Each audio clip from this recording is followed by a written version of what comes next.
mandat de Poutine est-il infini? Comment le maître du Kremlin fait-il pour rester aussi longtemps au pouvoir? Tout commence en l'an 2000. Vladimir Poutine arrive au pouvoir après avoir été nommé Premier ministre par Boris Eltsine, puis président par intérim, à la démission de ce dernier. Depuis ce jour, il n'a plus jamais vraiment quitté le sommet de l'État. Il fait 2 mandats de 2000 à 2008. En 2008, Poutine ne peut pas se représenter à la présidence car la constitution russe le limite à 2 mandats consécutifs. Il désigne Dmitri Medvedev, son proche allié et ancien chef de son administration, comme candidat à la présidence. Sans surprise, Medvedev est élu. Mais dès sa victoire, il nomme Poutine Premier ministre. Officiellement, Medvedev est président, mais en réalité, c'est toujours Poutine qui tire les ficelles. En 2012, Poutine revient à la présidence avec cette fois-ci un mandat élargi à 6 ans, au lieu de 4.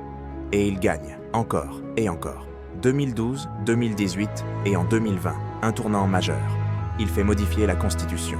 Cette réforme lui permet d'annuler ses précédents mandats et de se représenter en 2024 puis en 2030. Autrement dit, Poutine peut rester au pouvoir jusqu'en 2036, ce qui ferait 36 ans au sommet de la Russie. Un record dans l'histoire moderne du pays. Comment fait-il pour gagner chaque élection? Un contrôle serré des médias, des opposants écartés ou emprisonnés, un culte de la personnalité très fort et une image de protecteur de la nation que ses partisans ne remettent jamais en cause. Vladimir Poutine, un vrai maître du pouvoir.